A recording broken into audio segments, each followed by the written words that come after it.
We started call the meeting to order. Phil's promptly turned the camera on at 1 p.m. And we'll start off with a roll call. All right, Delaware County, Mr. Cazzola is excused. Brian Hale. Present. Pat Delmeter. Here. Maggie Wilson. Yeah, she has stepped down.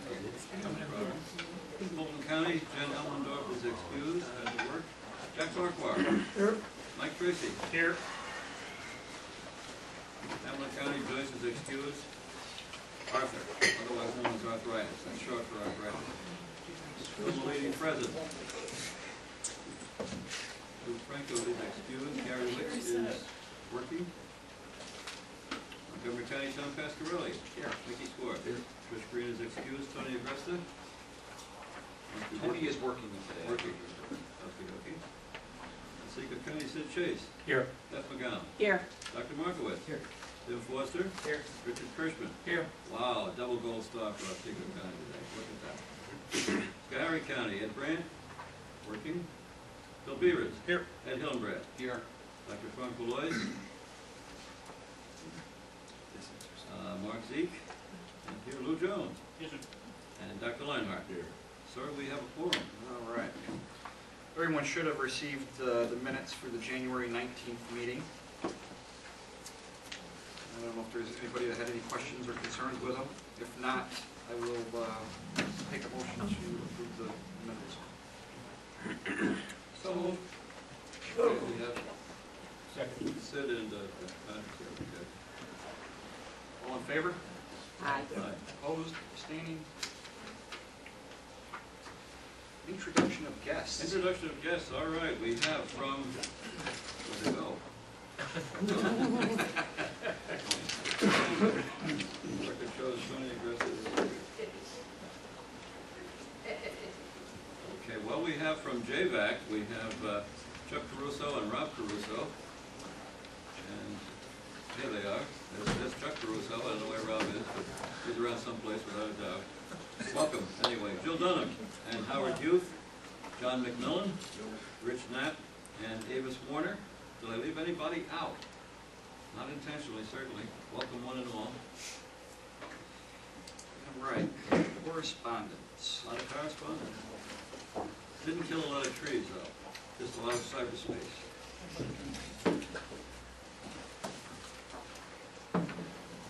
Did you ever wonder where dead emails go to die? I often think about that. They don't. They just last forever. That's it forever. They're out to space. Chairman's report, I really don't have anything. I apologize for not being at the last meeting. I was thinking of you while I was laying on the beach of Maui in 90-degree weather, but It doesn't always get that hot in my shower, 90 degrees. Horrible. I can't remember what it's like. Secretary's report. Okay. Once again, please feel free to consult the correspondence logs for information as part of this report. On February 2nd, we were advised of an AED used by the Walton Police Department. The patient was a 73-year-old male who unfortunately did not respond to resuscitative efforts. On February 7th, the link to the 2017 collaborative protocols was placed on our regional website, together with a link to the first of the protocol training modalities, which is a 35-minute video overview of the protocols by Dr. Michael Daly, which is a very excellent overview.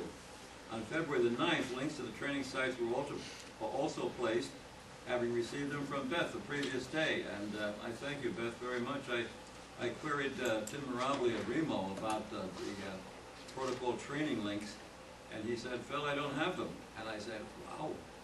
And the very same day, Beth called me about something else, and I mentioned it to her, and she says, oh, I got them. So we scooped Remo. Let the record show. That doesn't happen very often. The form attesting to training was also placed on February the 9th. And I rewrote things on that page just a little bit to make it very crystal clear that techs who are currently credentialed in AAREMS do not have to take another credentialing exam. They just have to attest that they have done have completed the training for the new protocols. The app for the new protocols are supposed to be in place in the Google Play Store sometime this month. I'll keep everybody fully advised. And there is, I did receive a message from a printer who works with Remo that printed copies of the new protocols, half letter size, ringback, are available at $19 a copy. And if anybody's interested, I will shoot them a link to that printer. And if you just let me know if you're interested, I will, Dr. Markowitz is, so, okay. I'm interested though. I tell you what I'll do, I'll send it to everybody.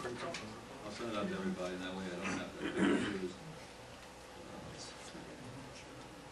It's $19 a copy, and you can order them directly. When they're going to be available, I'm not quite sure, but sometimes it's convenient to have a printed copy available as well as something on the computer screen. Okay, on February the 7th, we were advised by Joe Farrell that the East Branch Fire District ambulance had voluntarily surrendered their operating certificate on that date and were no longer in service. And the DOH officially received the certificate just a couple of days ago, but they're out of business as of February the 7th. On February the 7th, we also received from Tom Bahana at the Department of Health the annual training budget template with a suggested return date of May the 1st. Or excuse me, a requested, not suggested. I misread that. Tom will get a kick out of that if he ever looks at the webcast. It's a requested return date of May the 1st for the training budget. This is the training budget template that the the State Council hands to the State of New York, and the State of New York promptly puts aside and follows their own methodologies. On February the 15th, Joe Farrell provided an update on the ALS agencies in this region that have not provided the required controlled substances licensing paperwork to DOH in a timely manner, therefore now operating at the BLS level. Currently in this region, as of yesterday afternoon, about 1600 hours, Grand Gorge, Conesville, Richfield Springs, Garrettsville, Sidney, and Walton are reduced to BLS level because they did not provide the controlled substance licensing paperwork in an appropriate manner.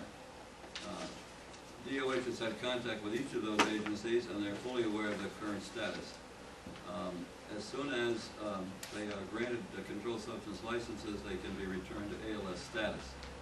The process, and I've explained this to each of them, the process to return to ALS status, they just have to fill out the form that's on our website, on our forms and applications page, and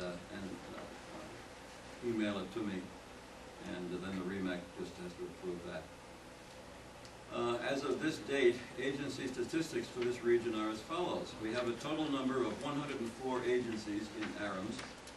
Ambulance agencies, 65. BLS ambulances, 27. ALS ambulances, 38. ALS first responder agencies, 4. And BLS first responder agencies, 35. That's down from this time a year ago, but it's down all over the state because agencies, BLS first responder agencies, a number of them have had their agency codes archived by the state for failure to submit their paperwork. And this past year, I think I forwarded Lee Burns' email to that effect to everyone this past month. This past year, 22 agencies have surrendered their operating certificates statewide, 22 ambulance agencies. That's an unusually large sum, unusually large number. Normally it's only 3 or 4 a year. It's 22 last year. So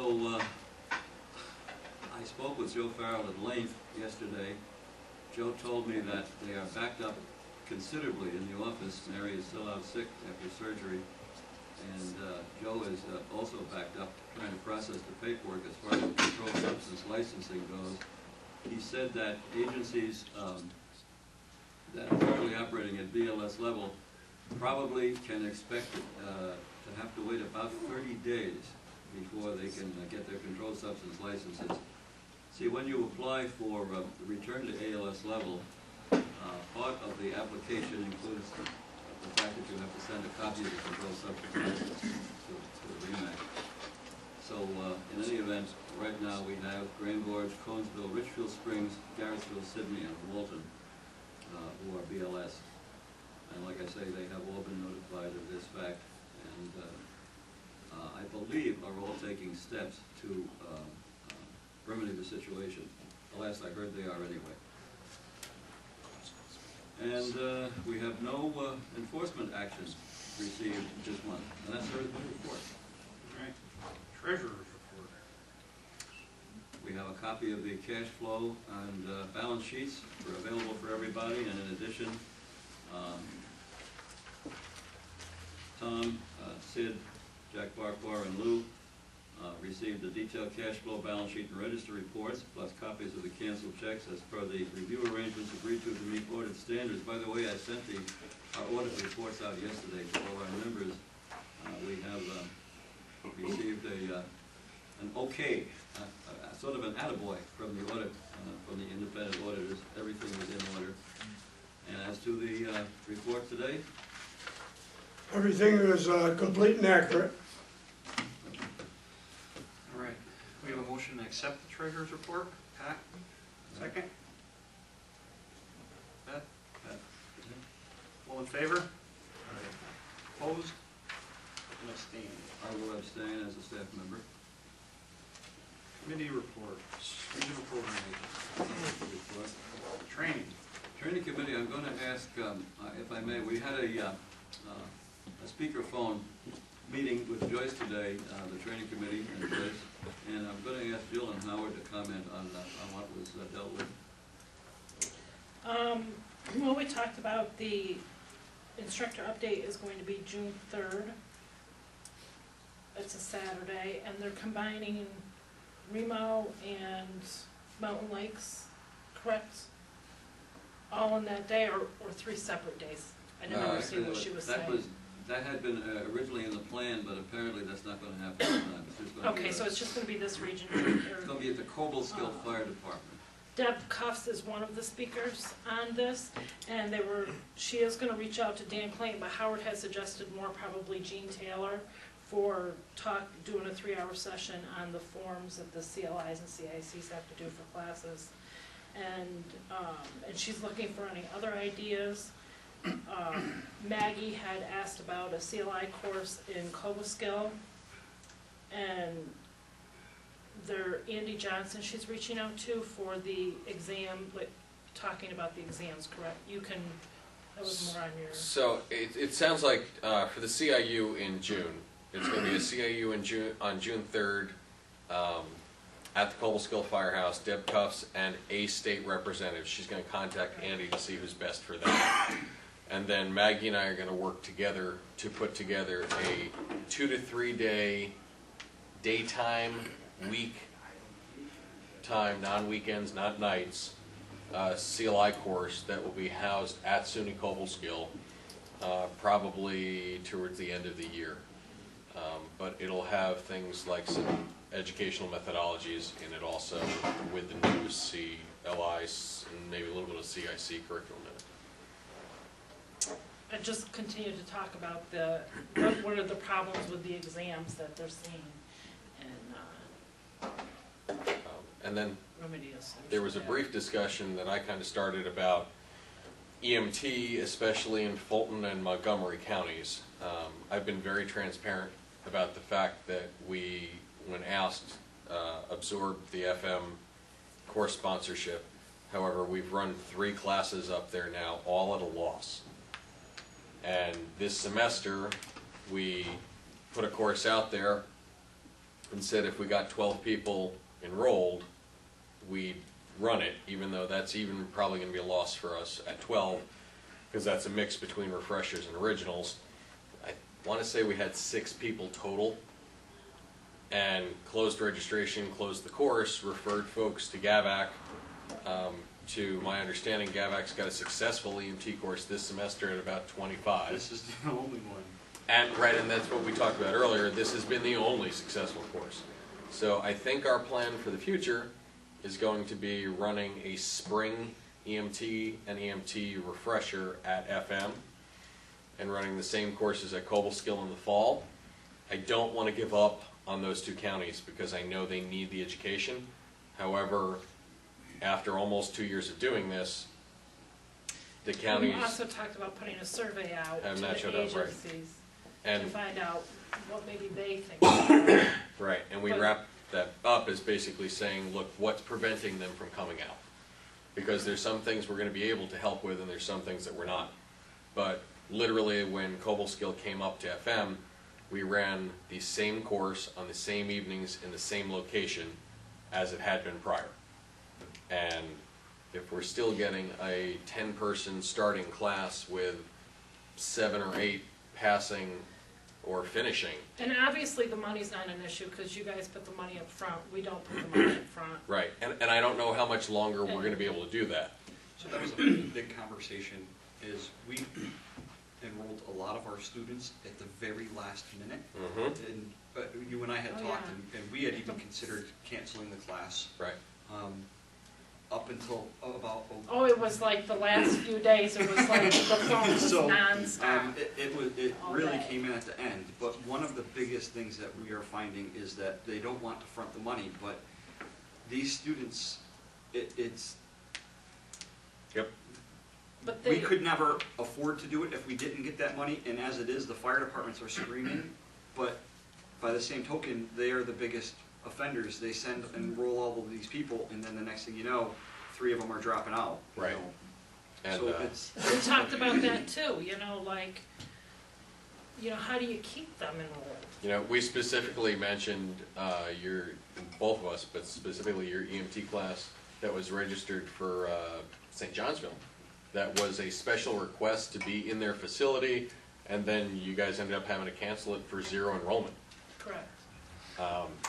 And Joyce really spoke to this in the sense of where's this going and what are we going to do, and maybe it's time for us to step out as a region and say, look, we have resources in this region to become certified, and each of those resources are trying to adapt to what we perceive as the needs of potential providers or providers, but we can't put it in your living room. So, and we can't do it for free in your living room. I think we looked at this the last couple of years as perhaps it was a money issue, when I think the big picture is just that the distance is really the problem here, but we can't fix that. Well, That's a change. It's part of distance and part of mentality that for this region, and I've worked in the Remo region a lot of my life, but this region, what I've seen is the mentality of, well, I've always got it for free, why should I have to pay for it now? Or why should I have to travel? Or why should I have to travel? Right. But that's the mentality. As I talk to people, I said, well, I've got a class who's researching, come on over. Well, the problem is I have to pay for it. We never had to pay for it before. Why do I have to pay for it now? And that's the mentality of it right now. I did a regional survey recently, and it came down to, on average, nobody wants to drive, correction, a lot of people don't want to drive more than 20 minutes. And they don't want to do 3 nights a week. But they still want it in 15 weeks, because they don't want it in 20 weeks. So, And they don't want to be there more than 3 hours. and they really don't want to be there more than 3 hours. So, that's I think that's it's just some of the things. retraining that mentality. But how do we do that? Or the group of us coming together as educators and deciding maybe regionally how we're going to set our courses, and maybe regionally we can set a course so that we're not competing with each other, we're just doing it in different locations. And I think if we do that and we come together as a unified region for BLS education, we can share some resources and we can make sure that everybody gets a fair shake.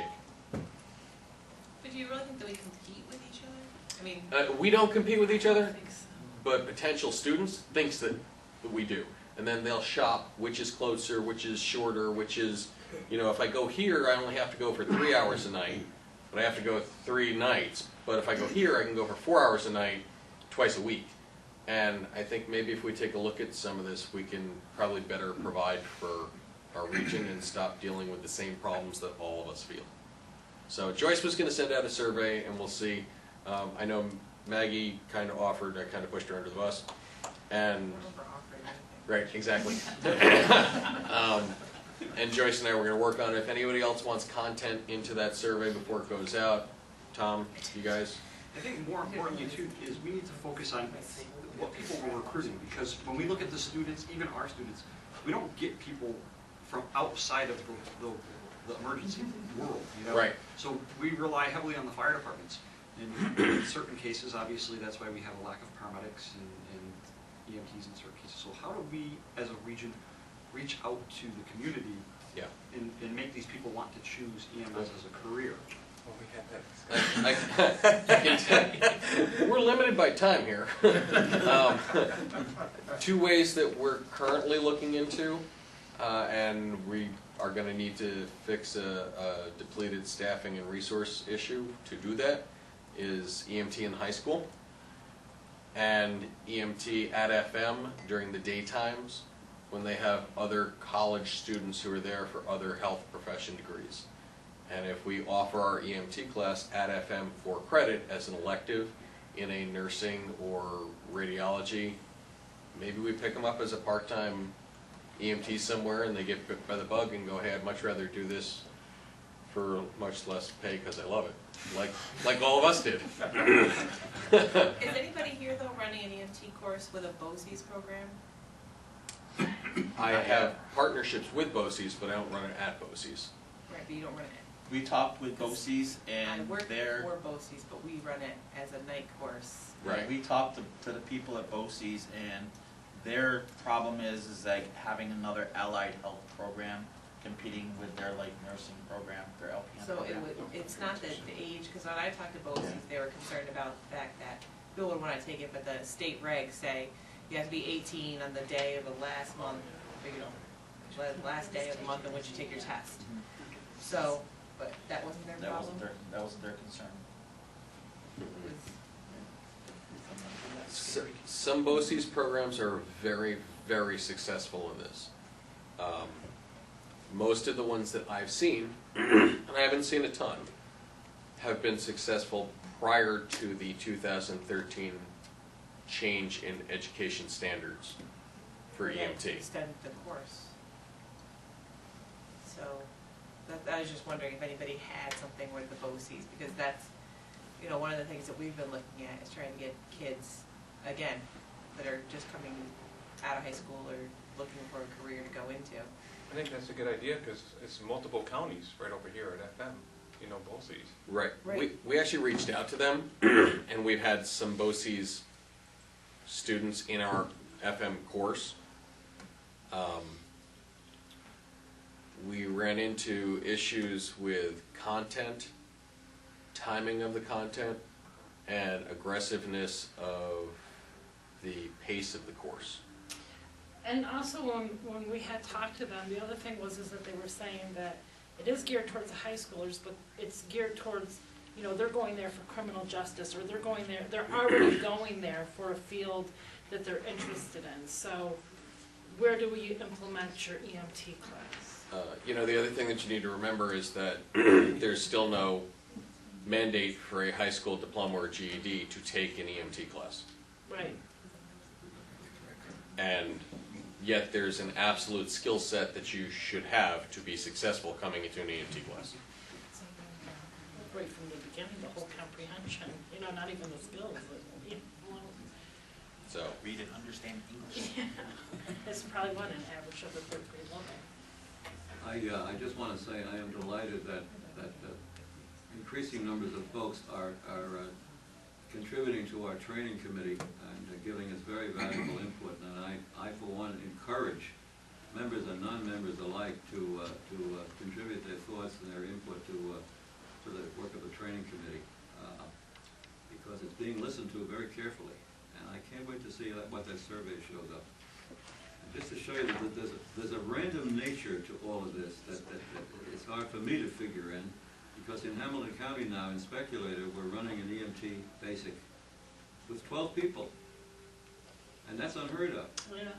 And people say, well, what did you do to get 12 people? We didn't do anything. Must be the fever this year. Well, I don't know what it is. It's some sort of dormant virus. You're putting a survey out, you're putting a survey out to see why people don't take the classes?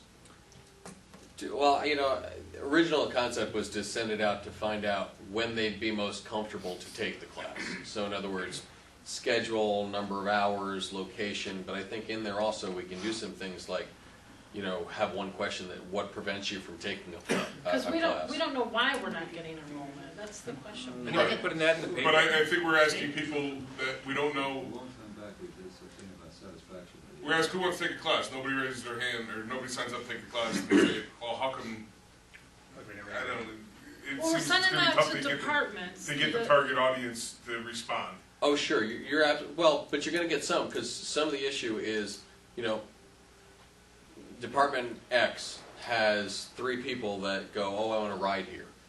And then they hop on, and then we go, hey, we need you to go be an EMT because we need staff for ambulance.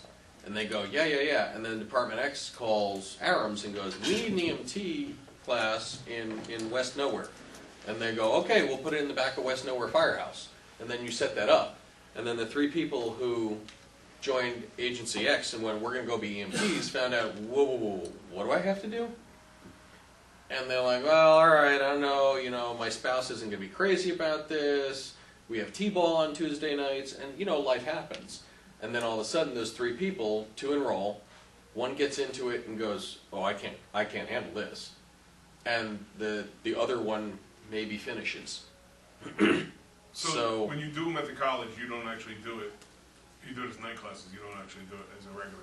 Currently, that's how we do it, because, well, at both campuses. Because in Schoharie, after Scarsa's training center was shut down, I wanted to make sure that there was a Schoharie County option for volunteers to be able to come in, not pay college tuition directly, and still maintain an EMT or get an EMT. I didn't want that to be the reason why Schoharie County EMS stopped having volunteers. So I actually went to the college and made sure we had that option and created it. So I don't want to move it to a daytime class and have volunteers turn around and go, well, I work during the day. FM, when we came up here, you know, I went back and saw what had always been done here for schedules, and including one of the county health physicians who called and said, hey, we need this for our volunteers. They asked specifically, 2 nights a week, 4 hours at a shot for a college semester for 15 weeks. And that's exactly what we've done. It's been publicized well. It's gone out to every single agency in all of AAREMS, not just the 2 counties. And we've had dismal enrollment and not a great attrition rate either. We've had, you know, two-thirds of the class finish, and, you know, our pass rates on state exams are still excellent, but our attrition is primarily non-academic. It's people who get into it and go, nope, I got a bowling league on this night, or wow, this is a lot more than I thought it was, or it's over their head and they just can't handle it, don't want to handle it, isn't the right time for them. So, you know, I think by pushing a survey out to the agencies at least, we'll find out where the refreshers are, if nothing else. And maybe we'll find out why, you know, you try and run a class where somebody asks you to run a class and then nobody enrolls. I don't know. I think it was mentioned also that you get a lot of people from fire department aspect of it. And I know based on, you know, years of experience with volunteer fire department, you get in the fire department, you have to have BFO, you have to have firefighter 1, you have to have firefighter 2, all that stuff to progress on through your department. Mandated requirements for becoming a volunteer firefighter, and then they turn around and say, well, you know, we've got on the EMS side of it, so then you have to have EMR or first aid and CPR in order to get in most of your agencies, and then you have to have the EMT course, and when you look at all these hours of training that you're asking volunteers to do, just to maintain their status in that fire department, and you sit there and you say, okay, besides taking the classes 2 nights a week, you know, you got a squad meeting once a month, a fire department meeting once a month. Myself, I have a board meeting once a month, a commissioner's meeting once a month. I have 2 drills once a month, and a captain's drill once a month. So if you take and add all that up, all that time that volunteers are trying to put in, that's why, one of the reasons why I think you're seeing a drop in the volunteers. You have some of them that really want to stick with it and go for it, but a lot of them are just saying, I can't do this, it's too much, especially if, you know, if they have families. It's just way too much training for them anymore. There are a number, as Howard just said, there are a number of folks in my own personal experience who think that the concept of taking the EMT course is wonderful, and then they say, you mean that big book is a textbook for the course, and you mean we have homework? And you mean I gotta go 2 nights a week? And you mean I gotta take a state exam at the end and I might flunk it? And that's the end of that. You know, we said it in the training committee too, is no matter where you teach it, no matter how you teach it, if you teach to the New York State Ed standards, it comes out as an, if you use the Carnegie calculation, it comes out to an 11 credit class. An 11 credit college course. And honestly, if you looked at where you'd rank it as a 100 level class or a 200 level class, it's probably not an introductory course. CFR would probably be your introductory course. So whether it's being taught at a commercial ambulance service, or a state college, or the back of a firehouse, or through AAREMS at various locations, we are all teaching the same ed standards. So it's all an 11 credit college level course. I'm pretty sure at FM years ago I took first aid and got 3 credits for it. Right. So, you know, by comparison, 12 credits is usually what most colleges refer to as a fully matriculated full-time student. So when people see that they're having trouble doing this, it's because they're doing life and then handling a full-time college course load or close thereto at the same time. We've started expressing that to people ahead of time, and at least then they're not surprised when they get in and they go, oh my God, this is a lot of work. But it's a lot of work. So I don't know if maybe we're in a position where we're unintentionally doing some bait and switch, and that's why we're seeing it, because maybe we're not being upfront with it about going, hey, this is a lot of work. And the majority of your students, what is their comprehension level? 5th grade? On an average, probably, I would say 7th, 8th grade at the best. I can tell you also that, you know, if any guys write for any of the publishers or review for any of the you know, the material that's being pushed out there is not at upper comprehension level either. So No, that's what I mean. you're talking like 5th grade reading level That's for what- most yeah. of your EMT textbooks. So there's The your lemma book that I you know, use is an 8th grade reading level, and the other one, the and look at the struggle. Nancy Caroline, which one is, I think it's So- 10th grade. So maybe this is just pulling the Band-Aid off and going, hey, how do we address this wound? Maybe it's just one more run at trying to get some data from folks to see what they want. Maybe it's just some due diligence on the region's half to go, we've acknowledged that there's a problem, we're reaching out to our providers to go, how do you want us to try and address this? But, you know, the folks around this table, I can say at least, has been the most collaborative approach towards regionalized EMS education in open education that I've seen, and I've spent a fair amount of time in Remo and Mountain Lakes. So, you know, this isn't one of us coming at it going, this is how you have to do it. This is 4, 5, 6 of us going, what are we going to do? Because nobody's showing up. So if you have input, let Maggie or I know. Really, when I say Maggie or I, she probably means me, so let me know. One thing to dovetail with what Howard is saying and such is also going to be retention. We get them educated, we have to retain them too. We realize that there are those people that aren't cut out for it. They get out there, they see what we really do, and it's like, yeah, no, that happens. But we also have to retain people. And that's, from the volunteer side, that's also crippling us. I don't know what it is now. Does anybody have what the average, how long the average volunteer EMT stays? I hate to say it, 30 years ago, it was like 3 years. The last I heard from Lee Burns, it was like 2 certification cycles. On No, average. 6 years. Go back to 6 years. That's a very low, that's a couple of years ago.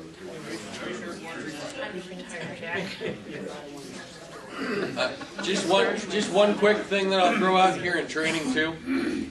Again, every January, every June, free AEMT, EMTCC, and paramedic rapid refresher at the college. Watch for the announcement. Free. How much If does you're it cost? free. I almost hate to say it because it's free. But if you're an active provider, all you need to do is get the paperwork filled out by your agency and your medical director. You show up, you take the practical skills exam, you go take a written, you get your card. That's it. What's active? These are Active. These are refreshers or? Refreshers. Active providers. AEMT, CC, and paramedic. Who's the check that made out to? Oh, free. Howard, how long before your expiration? Free, Chuck. Thank you for asking. Great operators are standing by. No, it's the same recertification requirements as any other way to recertify your card. So if you're an active provider, there is no simpler way to do it. I love it because it allows me to turn around and go to conferences and CMEs that I actually want to use to further my education, not to just checkbox something that I need for my CME research, but it's really, really simple. And free. I heard that somewhere. It's free. There's rumor in that. Thank you. Transportation and standards. Okay, it'll be in the regular full timeline on the Wells Volunteer Ambulance Corps TOAs, and it is in the minutes, but just to give you a synopsized version, the revised document had been received back by me, and I'm reviewing it. I have not had a chance to complete the review, but I'm hopeful that we will have a vote on this at the next meeting. Here. Thank you for your patience. And in a telephone conversation on December 17th, we were advised that the town of Pittsfield will be submitting a CON application shortly. They have a Muni CON now. It expires on the 27th of March. The application was received from them on January the 20th, was returned on January 27th due to obvious incompletion. Somebody gave them the wrong form to fill out, completely the wrong form, the CON. I advised Mr. Farrell, and on January 28th, in a lengthy phone conversation with Dale Barton of the New Berlin Ambulance, which is contracting with the town of Pittsfield right now for EMS service, this whole application was discussed at length. At the time, he said he did not know whether or not Pittsfield was going to follow up on it. And nothing further has been heard since then, since January 28th. So I don't really have anything to report on. I'm not quite sure what happens if March 27th comes and goes and they have not applied for a permanent CON. I'm not quite sure what happens to their operating certificate. Well, when it happened at Town of Columbus, it went away, and Town of Columbus had to go through a full CON process, not just a muni declaration, to get their Town of Columbus CON back. Actually, the Muni Declaration is pretty close to the full CON process anyway. It requires the full fitness and competency on all the affected parties in the town government, and both the application has to be filled out. There has to be a financial report, and et cetera, and none of that was provided initially. So we'll see what happens. We're waiting to hear from them. I advised Joe Farrell about the whole thing, and he said it's entirely up to them what the next step is going to be. That's my report, sir. Are we going to address? Oh, yes. So I know that there's a couple things that happened at the last meeting regarding the TOA policies, as well as talks about expanding that committee. Sid, Phil, and myself had some conversation. I know Sid had spoke with either Dennis or Dan, right? Sid? Dan? Both Dan and Dan. Yeah. In regards to how we're going to move forward. Obviously, we have one in the works right now. So how is this body going to handle that? We don't have a policy and procedure, and we really need to. As we know, 0606 is not enforceable. Only recently, actually, did the state at least bring it to my attention that it was 0606 was just a guideline and not an enforceable action. And they also advised that if we like, we can adopt it as a temporary policy for ourselves while we tailor-make one for this region. So possibly that might be the way to go, Tom. I'm just offering a suggestion. I think for the transfer of operating authority part of it, there was a tag set up at State Council that had revised that portion of it. While most of that has gone by the wayside when this all came out, that it's a policy statement, it's not enforceable. I think that we should really take a look at the new standards of what that tag came up with, as far as the TOA portion.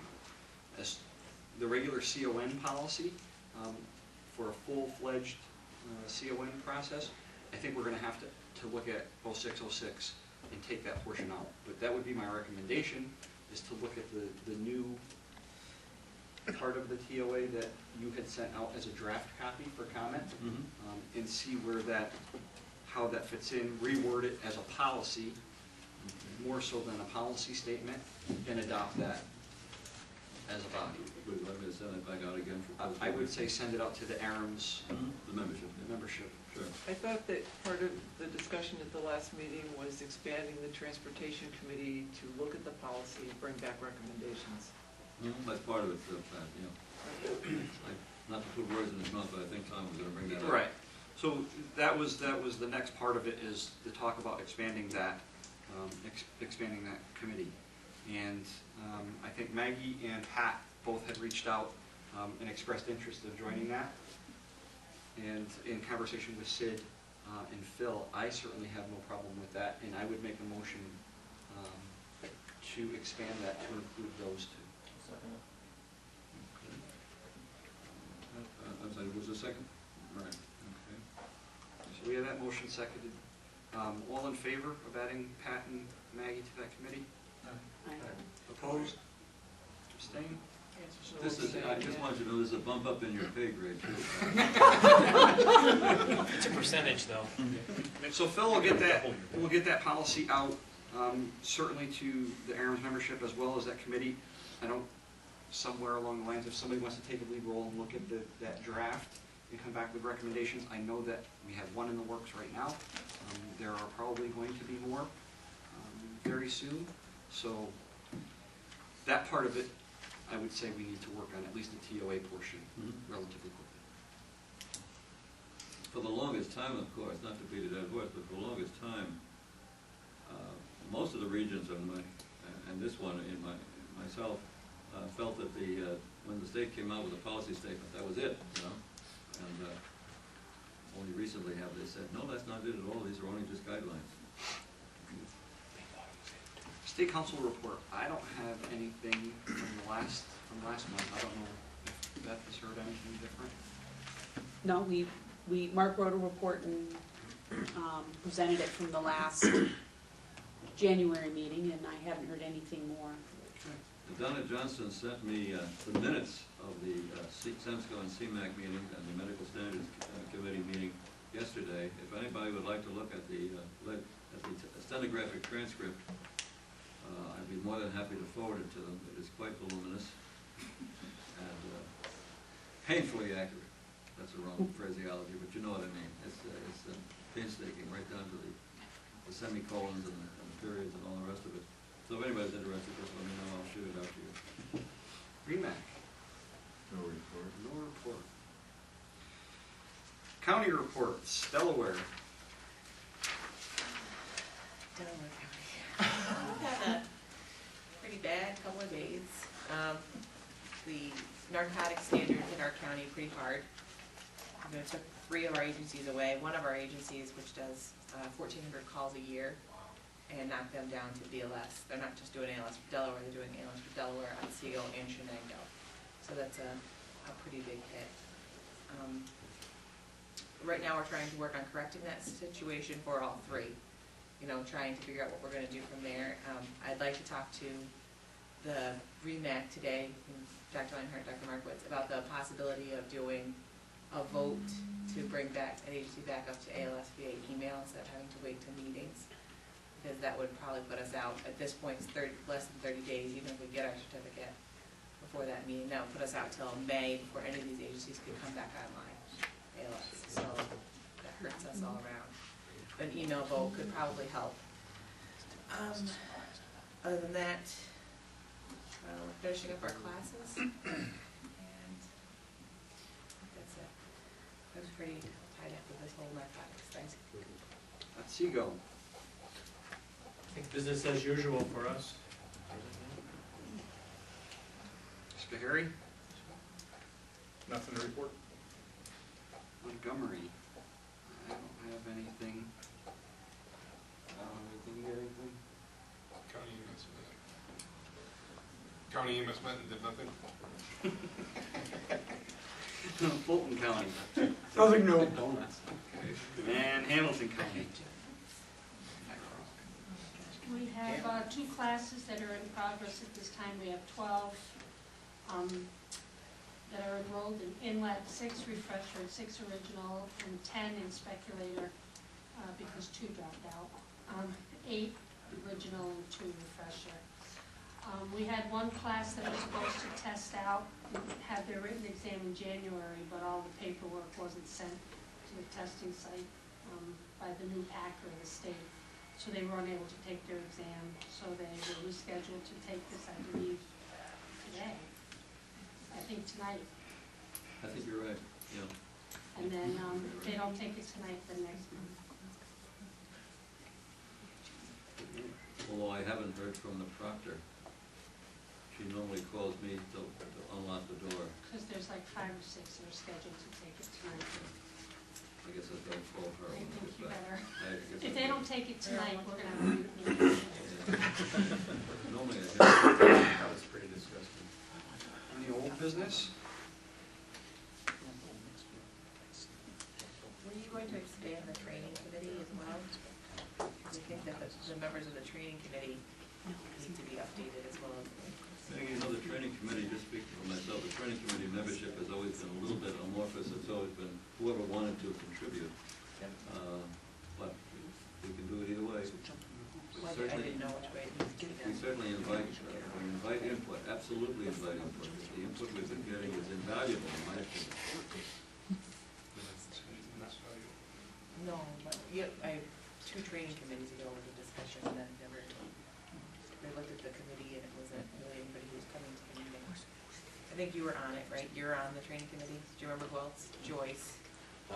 I know a while ago we had a discussion in the training committee about trying to formalize it and maybe align it a little bit more like REMO's academic committee, where it had primarily either educators or administrators sitting on it and then have seated positions. So if you wanted to be on the committee, you would request to be on the committee so that we could maintain a roster just like any other meeting. And we talked then about having the training committee report to either the REMAC or the REMSCO, but picking one, so it was a subcommittee of one of those. But nothing further came out of it other than discussion. So. Apropos of the training committee, I think I should mention something which I forgot to mention this morning. I received last weekend, actually, it came in to my personal email, a very strange email from Liz Donnelly at the Department of Health saying, a year ago we sent you, along with all the other regional faculty members in the state, an inquiry as to whether you wanted to remain on the regional faculty lists, and we haven't heard from you. So you have until such and such a date to get back. So anyway, Monday morning, I never heard to begin with a year ago. So I called Liz on Monday and happened to get through to her at the first shot. Normally I would get a voicemail, and I said, Liz, I for one never got that. She said nobody did. Apparently whoever was supposed to send it out a year ago said they sent it but never did send it. That's to 150 regional faculty statewide. Thanks for clearing the mystery, Phil. I'm sorry? Thank you for clearing that mystery. It was, well, actually, it got a little bit under my skin. I said, what is this? I never got this in the first place. So I said, Liz, of course I want to stay on the regional faculty. I said, you know, you need dinosaurs just as much as anybody else does. So anyway, there was some paperwork I had to fill out and send in, including a W-9 in case the state wants to reimburse me for being regional faculty. Now, I've been regional faculty since 1987. And I have never yet been reimbursed a penny from the state to the best of my knowledge. However, I filled out a W-9. Might be retroactive. It might be retroactive. I never thought of that.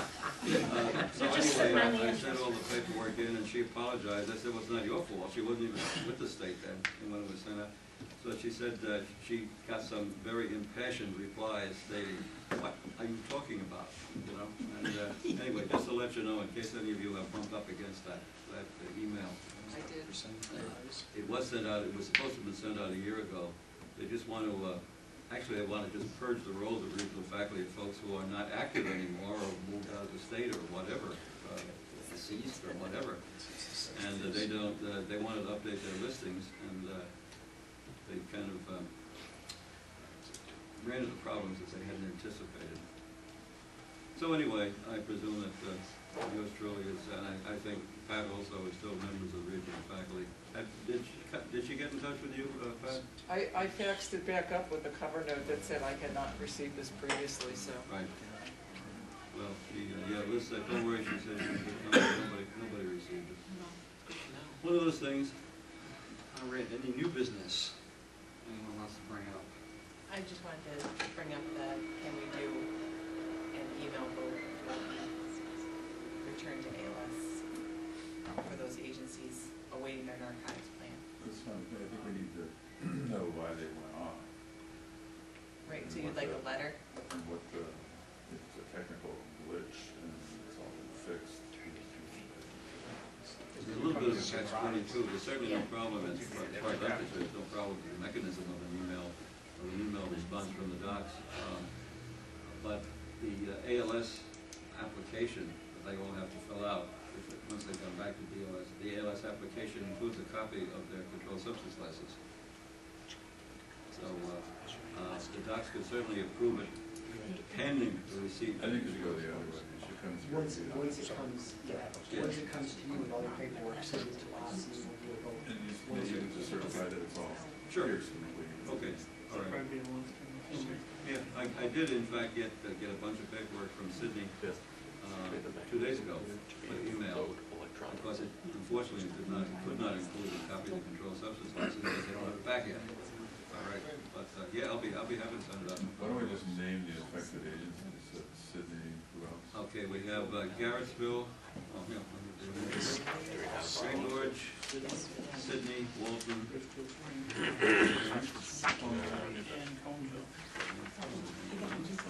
Is Conesville actually go back to ALS level? How many of those agencies are actually seeking to go back? Garrettsville, Sydney, and Walton. So we got 6. Yeah, So what were they again, Phil, please? Yeah. Now, Sydney is the only one, I believe, who already had a controlled substance license, and they let it lapse. Through whatever reason, they let it lapse, and the others did not have. The others are the first-time applicants for controlled substance license. I And don't again, think Conesville has Joe said it paramedics would in be San approximately 30 days.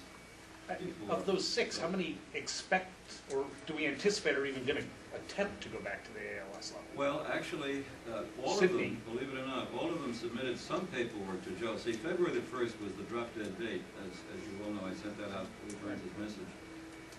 Now, Joe Farrell said, with the state's approval, of course, he said that anybody who at least started the application, this is brand new agencies, anybody who started the CS application process and had it on his desk by February the 1st could retain their ALS status until the application was complete. And he would give them till the 15th of February to complete the application paperwork. So some agencies drove right up to Albany, or down to Albany as the case may be, and handed in the paperwork, but it was all lacking some important stuff. Joe said in his conversations with me, there's been quite a few of them, he said that he notified each agency what was lacking in their paperwork, and they had till the close of business on February 15th, yesterday, to submit the lacking paperwork, and he received nothing yesterday. So he called me about 1600, 1630 yesterday and said, they're off the charts, they're back to BLS. So, because they Because, just I mean, you get, submitted like, anything further. Conesville, I don't believe has a single ALS provider. And Conesville has not responded at all. Yeah, and Not at all. so, They're the only one who hasn't responded at Okay. all. All the rest have so said- 5 of the 6 have, 5 of the 6 have sent made at least some progress. paperwork in, but didn't follow through. Phil, was Conesville an ALS agency with no ALS? to be honest, I think I'm pretty up on the agencies in Scary County. When that came out, I said, what? I'm not sure if they lapsed or not. Yeah, they're BLS now, so it's a moot Phil? point. I think that When did- went back with Andy Cuccinello, they made him a member. Yeah. When did the original letters go out to all the ALS agencies? I'm sorry. When did the correspondence start with the ALS agencies about the regulation? About the regulation. Yeah, almost immediately, after CMAQ. It was July, was when the first email was Oh, sent. yeah. and You're- then- The regulations propagated in July. The I know the So CMAQ it's gave not like 18 enough months, time. and that was extended, I believe, because they found that it had to go into regulation. So I know that there was at least an 18-month. And then Lee Burns sent one around a month or two ago, more like 2 months ago. She sent one around, which I copied everybody here on, and all the members here, and she got very minimal response from her email. And then Joe said, with state approval, yeah, he would give them till the 15th of February if they made some kind of a good faith effort and had some paperwork on his desk by the 1st of February. to drop dead date. So, First letter came out, at least 2 years should be done through for agencies who pay. This So the medical it's an records. accountability responsibility. supervisor of everything. And now we have to, That's why these now the applications. committee's gotta make all these choices. All these applications. Because Yeah, if I you don't do don't something get for it. 2 years. Is Kind of suspect. is there a review of application of Deficiencies are in the application. the fitness when this comes through This this? is how we got them to go to regular signature. But Joe said they were quote unquote quite lacking, quite lacking in completion. Did they answer the email that advised them they were no longer ALS? I'm sorry? Did they answer the email that advised them they were no longer ALS? Oh, yeah, they were all notified by the state and by myself. I didn't notify the last two yesterday, but I'm going to talk about it today. Were they shocked? Well, I don't think they ever responded to them. I did get a response last month, or not last month, about 2 weeks ago, from a couple of squads saying, what do I have to do to get back on ALS? And I advised them to have to fill out the application. And the application includes a copy of your CS license. And they said, thank you for that information. That was the last I heard. All right, any other new business? If not, I will take a motion to adjourn. Jack. 13:57, we next That meet makes on it March the worse. 16th. Huh? That makes it even worse. We have a REMAC next month too.